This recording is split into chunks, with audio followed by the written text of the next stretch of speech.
Mark, welcome back, my man. Hey, good morning. We're recording in the morning. We don't usually do that. New to us. I got my coffee here in hand. This is very new and different. Better lighting, though, I think. Yeah, I think so. How's your week? Great so far. What made it great? That sounds compelling. I'm here with you. Come on. That's it? Just me? We've been busy building cool stuff. Yep. Shipping code, making podcasts. Talking about other podcasts? Yeah. No, that's been great. I'm having fun. I got to do the thing. I got to switch you. I got to make you bigger. There we go. Much better. This is great content for everybody listening and not watching. Yes. Well, All right, that's so a good note. We are shipping this podcast on YouTube as well. So if you feel inclined that you want to watch us, that's available. Oh, yeah, if you want to see what we look like. It's one of those things, too. I always feel like, are you one of the people who hates how you sound when you, this goes back to my childhood, on a tape recorder, I'd listen to myself and I'd be like, what? That's how I sound? Yes. But I feel like I've gotten over that a bit over time. And it pales in comparison to watching myself. So when I see the video of this and then have to do some editing to it and make some clips to share, it's much more about, why am I making that face? And why am I so serious? And yeah, why so serious, dude? Yeah. Well, I'm trying to focus. I want to make good content. Okay. Well, we're here to make some good content. Episode 3. Yes, episode 3. 3 weeks in, we're keeping it consistent. Topic of the day is who should be most worried with the Drupal 7 end of life? Yeah? Yes. But before that, you're going to tease some stuff. Look at us. Yes, we have 2 upcoming things that we wanted to share. April 12th, we have a webinar, The Risks You Face Staying on Drupal 7. If you're listening to this podcast, then this webinar is most likely also for you. It's free. The link is in the show notes. So sign up, and we hope to see a bunch of you there. The other thing to mention, too, is if you can't make that time slot, just sign up anyways, and we'll send you the recording afterwards. That's right. You don't have to miss any of this juicy D7 content. Okay, what was the other thing you're going to tease? There's 2 things. Yes, MidCamp coming up at the end of April in Chicago. I'm going to be speaking. There's going to be a lot of other great speakers with a bunch of Drupal content. So if you are in the area or want to be in the area, sign up. We hope to see you there. Yeah, I would also just say, as a native Chicagoan, the area in which MidCamp is always held, it's on DePaul's campus. DePaul is a beautiful campus. That's a cool little area to hang around. So if you've never been up there, you should come out anyways. If you're a Drupalista, Drupal Ninja, what do we call them now? If you're a Drupaler, get your tail up there. Check it out. It's a great camp for sure. And find us and say hi. Yeah, find Mark for sure. I may not be there, but Mark I'll will be definitely there. be there. I'll be there. I'll probably be there because Mark will be in town and all that kind of stuff. All right. Episode 3, who should be most worried with D7's end of life? I figure there's a number of different audiences in some of the writing I've been doing and some of the preparing I've been doing.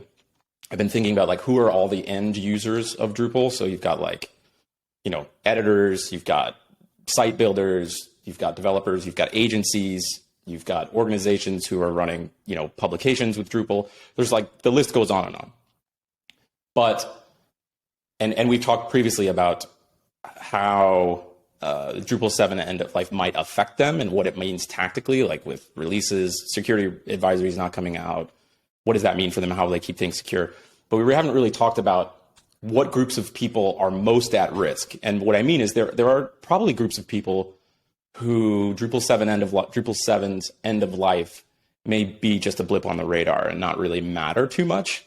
So I don't know. Let's start to pull apart who should be most worried or most concerned. So yeah, you want to open that can? You want to see what you can start with? Yeah, when I think about this, I first think of the other side of the scale. Who are the people that don't need to be concerned or less concerned? So it's easy to paint with a broad brush and say, end of life is coming. Here are all the things that are going to happen when end of life arrives. We've talked about a lot of those things. The but it's going to be different for different constituents. And there's going to be, and depending on the site, if you have a site that you built 10 years ago and the content is not the canonical place that content lives, maybe it's a history of your journal, your writing, but it's not the only place that content lives. And if it disappeared tomorrow, you'd shrug your shoulders and be like, okay, it's nice that it was there, but I didn't lose anything. That's one end of the scale, right? The other end of the scale would be, a site that your business relies on. Whether it's for e-commerce or marketing, advertising. If you have a great deal of content, if that content only lives in that one place, if it's the canonical source of it, and if something happened to it, if it was compromised, you would be panicked at best. Then that's the other end of the scale. Yeah. So I'm trying to think about the first part of that was folks who might have content that they're not so concerned about, or a website that once was super important to them, but now has faded and is still up, and they're maybe paying a couple bucks a month in hosting, or maybe it's on some server that's a shared server or something. It's not a big deal to them. And if that site was compromised, or their hosting provider decided we're no longer going to support the version of PHP that Drupal 7 requires, it going away would not be a big deal. The other end of the spectrum is businesses, organizations, communities where they're still thriving, and Drupal 7 has been a great tool for them, a perfect fit, and perhaps moving to something else has been too daunting, too expensive, too time-consuming, just a lower priority. Those are the folks who should be most concerned, and maybe we could peel apart what about those sites is different that should make them more concerned. Not just that they care about having that website up, or that it's important to their community or important to their business, but what are the specifics underneath that would be concerning post Drupal 7 end of life? I think that if you're in the side of the scale where the website is very important to you personally or to your business, if it was a very simple website, if we're talking about a website with a few pages, with easy content, then I'm guessing you've probably already moved your site to modern Drupal or somewhere else. I think that where things get tricky is, assuming you're not on the end of the scale where it's like, this could go away. But your site is complicated. You've had custom code, you've written custom code, or you've had custom code written for you. You've hired someone to develop custom functionality, and it has become important, or was always important to you or your business. You're left in a precarious situation where this is going to be, complicated potentially to move. And then you get into like peeling that, I don't know if this I almost said lemon 2 episodes ago. Peel the lemon. I would slice the onion in a different direction, but if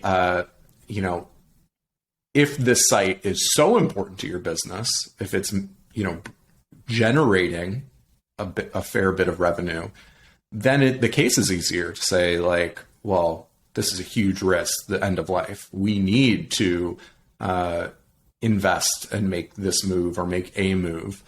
So then the case is a little bit easier. Maybe you haven't had sort of a trigger moment until now. The trigger moment being, a great time to do a replatforming, a redesign, some new big functionality that you're bringing. Like, well, let's move to modern Drupal now because we're already doing a bunch of work. But if you haven't had those things, this is now that trigger moment. The Drupal 7 end of life. Now you have this to make the case like, well, we don't have much of a choice anymore. We have to do something. So let's do it.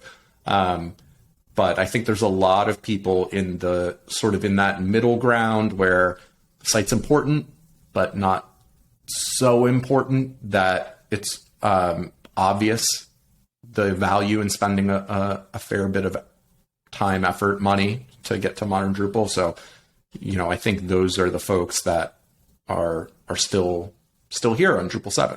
Yeah, kind of stuck in the middle. Yes. There's probably hundreds, thousands of sites, maybe, I don't know how many. There's 400,000 plus sites still reporting to Drupal.org as Drupal 7 and untold others that don't report back.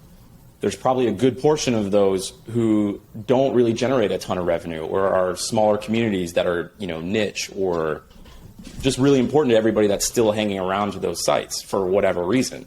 And the energy, effort, money required to get to modern Drupal, even if they love Drupal and wanted to stay in Drupal, might be too great for that organization or that community or that group of folks.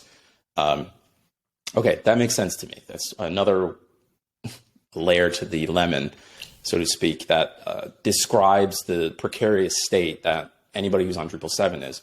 I want to talk more about what are the specifics for these sites that we're talking about that are still on Drupal 7 for one reason or the other. What are the specifics about their sites, their content, that would make it riskier to stay on Drupal 7 than some of those folks on the other end of the scale that are, it's a niche blog and they've got the content stored elsewhere, or just not nearly as important if it were to go away or to be compromised, and they'll let it run until the gas runs out, so to speak. The folks on the other end of the spectrum, what are the things about their sites that would make them more risky to stay on Drupal 7 post end of life?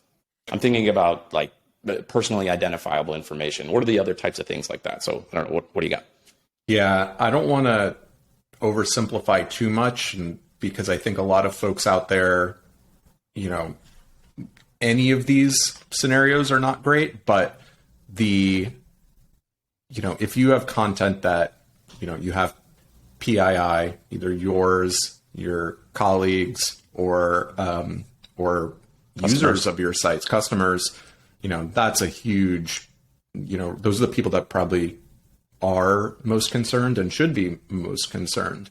Because there are also, it's not just potentially a business headache if something is compromised, but also potentially a legal one, all that fun, not fun stuff.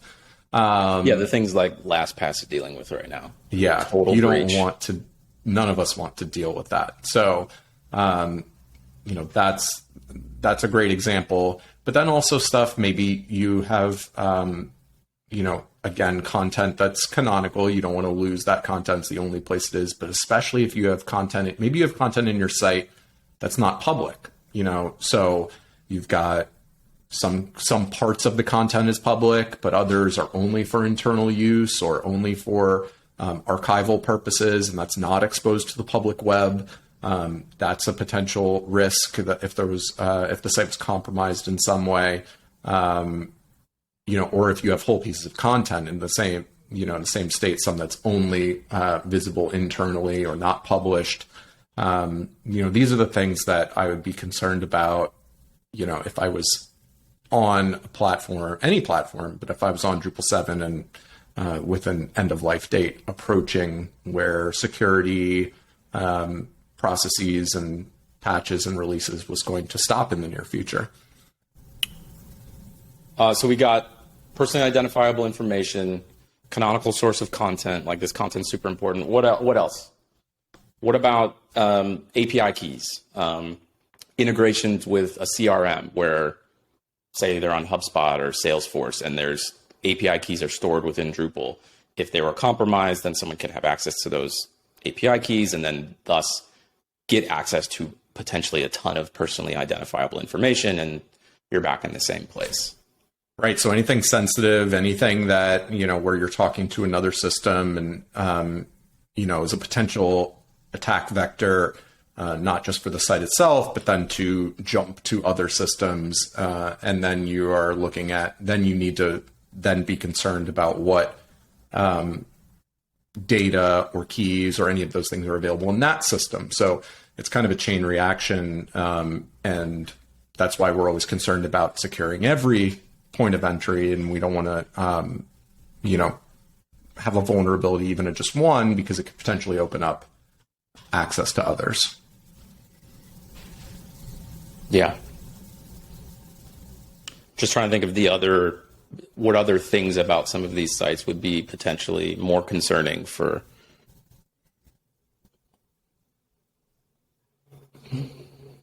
Well, what do you think folks should do?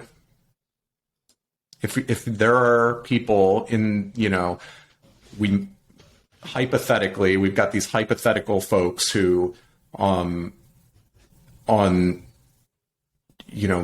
if their site was super business critical, hopefully they've already moved off Drupal 7, but these folks that are kind of in the middle, the site's important to them, important to their business, but they're still on Drupal 7 for one reason or another. What are their options at this point? Yeah. If we're speaking strictly about those folks stuck sort of in the middle who haven't moved to Drupal 10, of course, moving to modern Drupal is an option, but there's probably a good reason they have not yet done that. Or they may just not know that moving to modern Drupal, may not be as big a lift as they think. They may just be assuming like, oh, I've heard this, I've heard that. My site is too important. I don't want to mess with it. It's a house of cards already. I don't want to mess with it. Some developers built it years and years ago. I haven't touched the code in years, or whatever the situation is. I think there are instances where the site is simple enough and where they're using modules that are, in Drupal core, and like a migration would not be a huge lift, or as big a lift as some of the more complicated sites are. That's a great point. And I would say too, we've been talking about moving off Drupal 7 for many years. So for us, I think even myself, I'm making a bunch of assumptions in my head that like the people who are responsible for these sites are doing the same. But I can also imagine maybe someone just joined an organization and suddenly they're responsible for a Drupal 7 site and they don't know the history, or the history is kind of unimportant of how we got here, but they need to evaluate now, like, well, okay, I'm responsible for this site now. What can I do? And so the first and most obvious option is to move to modern Drupal. And so that can range in levels of complexity. So that needs to be evaluated first. When you say it's most obvious, outside of the fact that the name is still on the tin, that they're both Drupal, the other reasons someone might consider that, or that it might be obvious, is that so much of what was in Drupal 7 is now part of Drupal core, like contrib modules like views. Views wasn't in core in Drupal 7, right? Right. It came in Drupal 8. Other things like that, where baseline functionality has gotten so much better with modern Drupal that you don't even have to worry about contributed modules. And, anything that you could do in Drupal 7, I'm sure there's some caveats here, but anything you could do in Drupal 7, you can do in modern Drupal. So, Drupal 10 at this point. Okay, that makes sense. Yeah, I think, modern Drupal 10 is a great product. It's a great CMS, a great framework. And we do a lot of work with Drupal because it's super flexible. We can build tons of custom integration, tons of custom functionality when needed. And we don't feel like we are bending ourselves into a pretzel to do that, or bending the product into a pretzel to do that. Yeah. So, if those are the reasons why you picked Drupal 7, then Drupal 10, modern Drupal, is also still a great fit for you. If there are different reasons why you picked Drupal 7, then maybe there are other options to consider as well. Well, you've just reminded me too of the Dries note from last year's North American DrupalCon in Portland, where you'll have the details much better than me because your memory is much better than mine, even though you're a little bit older than me. Where Drupal is headed is all about staying super relevant with regards to an enterprise level CMS, but also building in things that attract the casual site builder, that attract folks who are not worried, who don't want to be running, like some crazy auto deployments and building with Composer. There's auto updates are coming. I'm thinking about, some of the great work that's been done with editorial UIs and admin themes and front end themes, like, is it Umami? Like there's some great things that are being built. I can't remember the name of what Mike Herschel's been working on, but he did some amazing work on a new theme. What was that called? Olivero? Yeah. Amazing stuff. So like where Drupal is headed, I think is back to a place where folks who might have chosen Drupal years ago because it was like, wow, this is like plug and play. It's like Lego building. I can get so far with so little effort and no money. essentially, because it's all open source.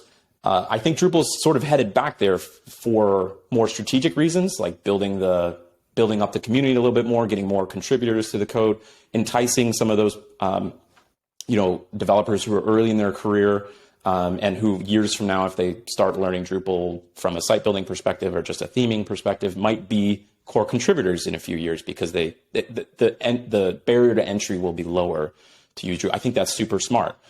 So in that way, there's like a coming full circle with, at least in my mind, of what Drupal 7 was, Drupal 6 and 7 were to me early in my career, and where Drupal as a product is headed or headed back to. Does that make sense? Yeah, I think there's a bit of a correction happening where as we moved from Drupal 7 to modern Drupal, we picked up a lot of improvements that enabled more modern workflows using Composer,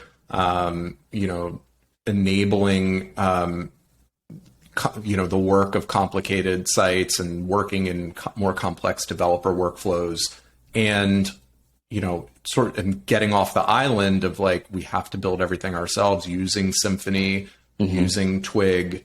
These are all great things. And now I think there's a bit of a correction happening where, maybe correction is the wrong word, but a re-engagement of focusing and shining a light on, okay, now let's we've built this foundation. Now we can also improve the sort of the site builder experience if you're coming to the project, coming to the product for the reasons that you're talking about. Yeah. Okay, so modern Drupal pros are obviously the most of what you could do in Drupal 7, if not all. There's like a one-to-one match in modern Drupal. And more. Of course, and there's so much more. There's configuration management. There's it's much more powerful theming system, all kinds of things. Okay, so what else is a pro? Like, you maintain security. You're going to be able to stay secure. Right. Some of the cons are it's going to be a lot of effort, or at least it's an effort. It's not super simple. You're going to have to do a migration. You're going to have to rebuild your theme. Like, there is going to be an effort. Assuming you wanted to just keep everything as is, there's still an effort. There's no simple push a button, move from Drupal 7 to Drupal 10. Correct. And I would say, the competitive landscape is different now than when Drupal 7, was released and during Drupal 7's active lifetime. So, if you have a site that you don't need a ton of custom functionality, and you at the time were, when you selected Drupal 7, were just selecting, I need a CMS, and you have more options now than you had then. Drupal is still an option, and it's a great option if you want to rely on a lot of the functionality that's in the contrib community, which is flourishing and fantastic, or you want to implement custom functionality. But if that's not needed for the site that you have in mind, or the site that you have, then you can evaluate other things as well. Yeah, there's so many other options. What comes to mind for you? The first one that comes to mind for me is what we moved our site to, which is 11D, which, for those that don't know, Chromatic's website had been on Drupal for, a decade plus. No, like a decade and a half. Yeah. And probably going back to Drupal 5 and 6 and 7, and then all the way up till we were probably on Drupal 9 when we sunset it. Right. And the reason we chose, even though we're a Drupal agency, with a ton of experience in Drupal, and we build most of our sites with Drupal for our clients, we chose 11D because of its simplicity. We had a simpler site with not a ton of content and mostly evergreen content, and we were rebuilding our site, and we wanted it to be fast and lightweight and not something that we had to spend a lot of time maintaining and dealing with dependencies and all that kind of stuff. So 11D comes to mind for me. It's a JavaScript-based website platform. Static site generator. You can't really call it a CMS, but the end result is the same. You get the ability to create content easily and and throw it up on the web pretty quickly. So what other things come to mind for you? Well, I would just add a little bit to that. I think it's a great case study because, we really looked at, our team and what our site needed to be and evaluated it on its own. We love working with Drupal. And I think for so long we had just defaulted to that, but we always talk to our clients about, we're going to use the best tool for any individual job. And our website and the needs of our website were very different than the needs of most of our clients' websites. So our clients, usually the editors that are working on the site day to day are usually less technical than we are. It's safe to say, like, we're a pretty technical group. So it was, just as comfortable to us working in Markdown, for example, as it was working in a web UI. We were comfortable setting up those build workflows and things like that. And as you noted, like, our site is not complicated.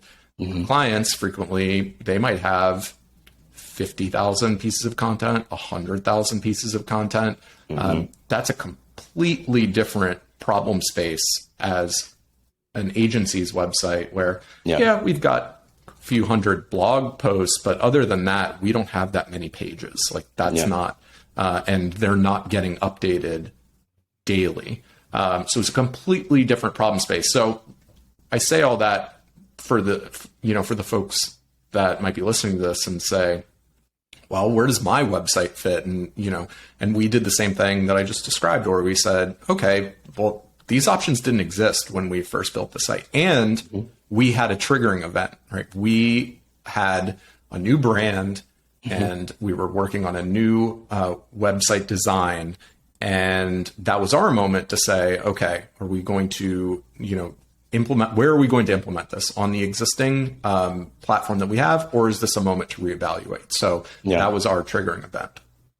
What are the other options out there that didn't exist when someone was picking Drupal 7? And of course, there's so many out there that we could probably spend an hour talking about it. But what comes to mind? What bubbles up for you? Squarespace. Don't say Wix, but Squarespace. Squarespace is the the one that pops to my mind, where people who want to have a presence, have a homepage, have a small marketing site. It's just a few piees of content. E-commerce too. They've got it all on the web. Yeah. That didn't exist. I don't believe it existed when Drupal 7 was released. It certainly didn't have the same reach. What's the giant e-commerce platform that's prevalent now? Did not exist. Help me out. I don't know what you're talking about. Now I'm gonna Google while Shopify. Shopify. Oh, if you have an e-commerce site, you probably already have evaluated Shopify and considered it's so pervasive. How many sites do you buy something online and check out, and you get to that checkout page and you're like, oh, this is a Shopify site. So you can build great e-commerce sites on Drupal. We've built them. We work on them.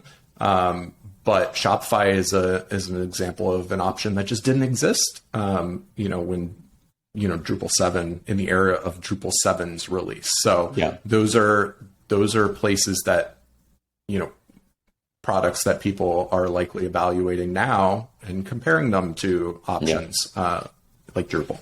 All right, those are some good. We've got static site generators. We've got sort of websites as a service and website functionality as a service. So both Squarespace and Shopify.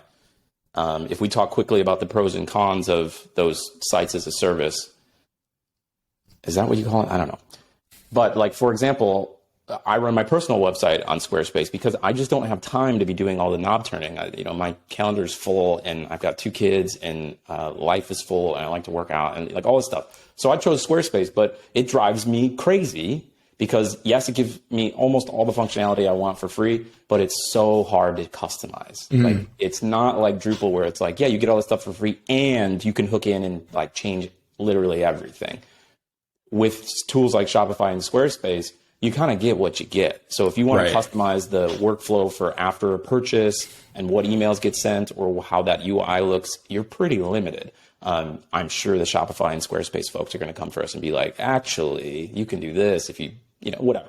But for the most part, it's very difficult to customize. So that's one of the strong cons. Well, and you said you get almost Yeah. everything you want to do, for example, but as soon as you hit that one thing, and obviously in your case, you're like, okay, I have a personal website. Like if there's something I might maybe want to do, but I can't, it's not the end of the world. Yeah, right. But you're not making money, as far as I know, from your personal website, from your homepage. Not yet. Not yet. Right. So, so you can live with that. You can be like, Yeah. okay, well, this was easy. I can't do everything that I wanted to do, but I'll live.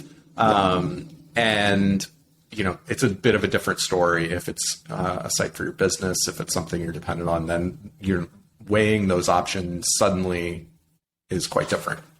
But the major pros of both of those is most of the functionality you'd want for an e-commerce site or for a basic portfolio site or a basic personal website or blog. You kind of get it all for free. You can go from 0 to 60 very quickly.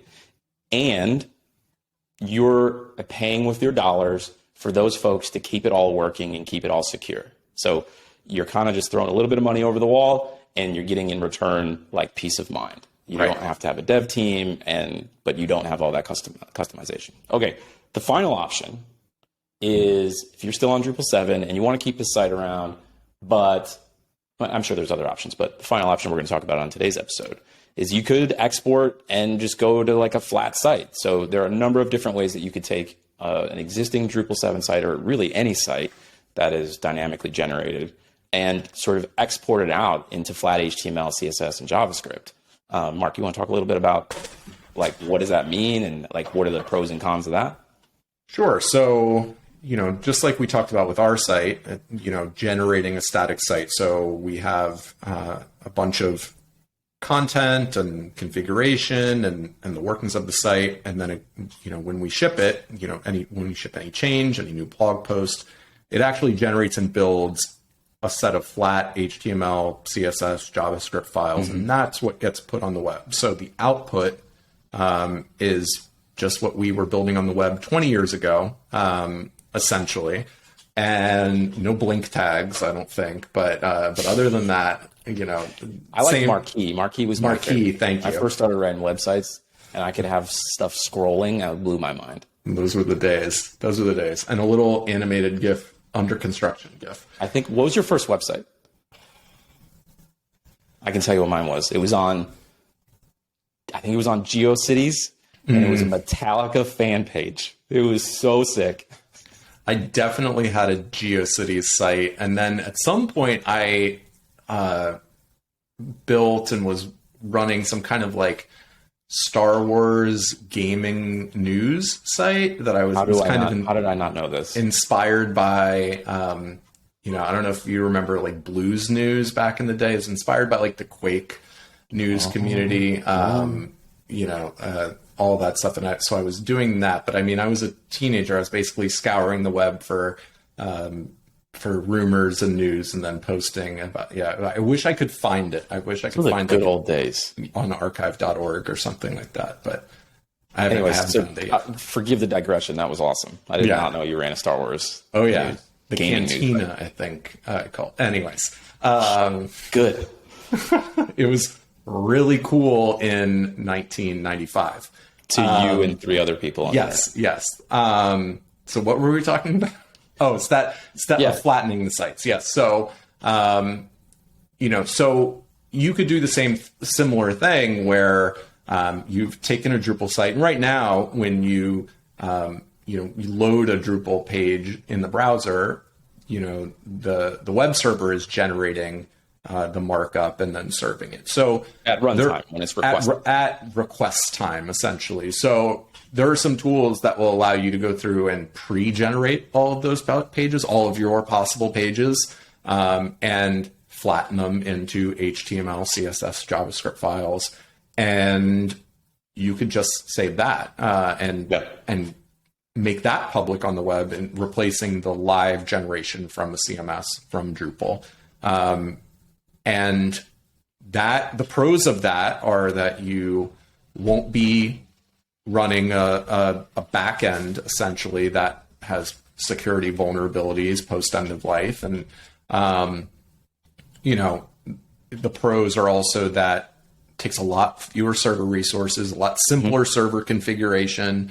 You don't need to configure PHP. You don't need all the web server needs to serve is vanilla HTML, JavaScript, CSS. As the web was intended. So you could have a much smaller, cheaper server configuration and not have some of those security risks. The cons are that you don't have any of the benefits that you get from having a CMS, not easily anyway. Yeah. So, if you want to change your design or change something in your header or footer, once it's been flattened and you're no longer running Drupal anymore, that's a tall order depending on how many pages you have to change it. You'd have to make all those changes in every one of those flattened files. Right.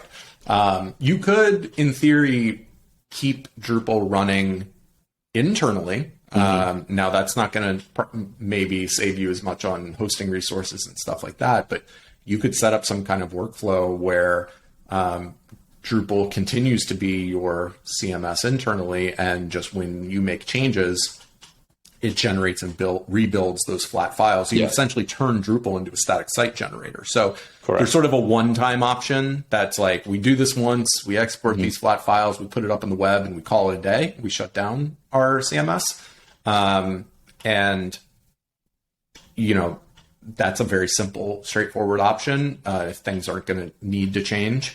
And you just want to have this archive available. But the more complicated version of that would be you keep Drupal running internally, you turn Drupal into a static site generator, essentially, and you have some kind of workflow to publish those builds every time you make a change. That is obviously an option, and one that is working really well in practice for some of the most popular blogs in the world.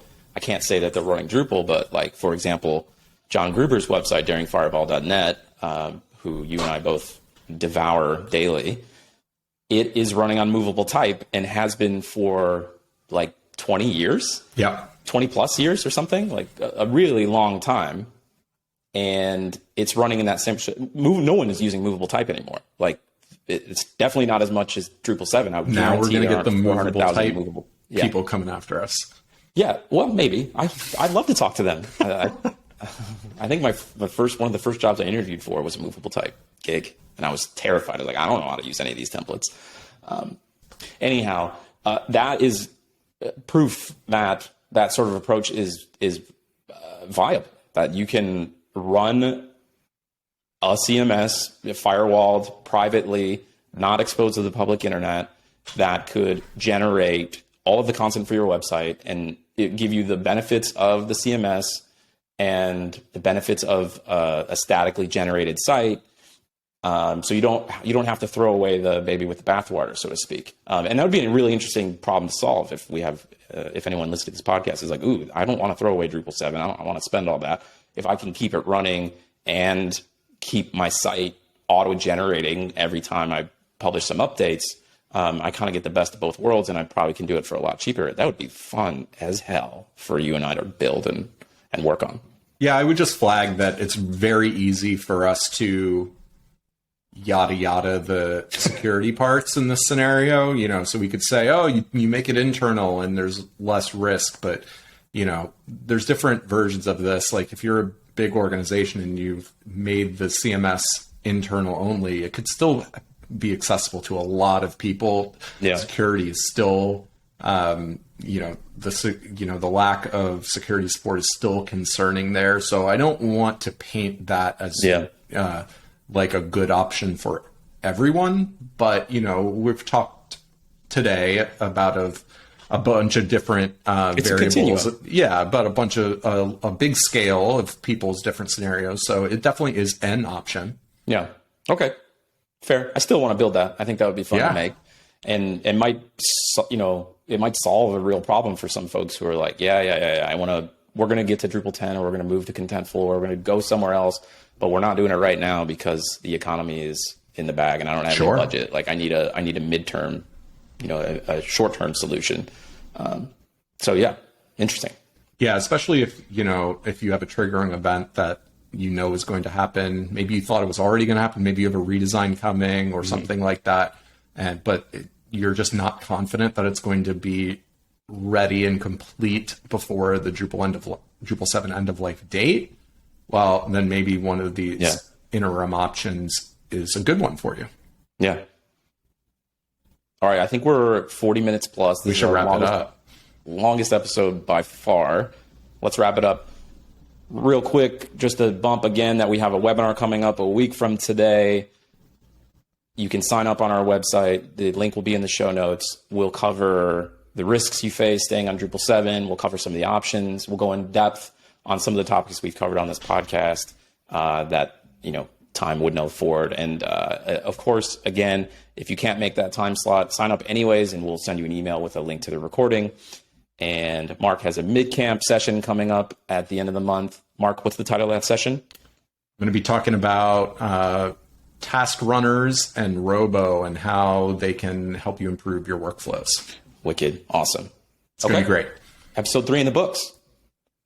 See you soon. Thanks, Chris. See you, brother.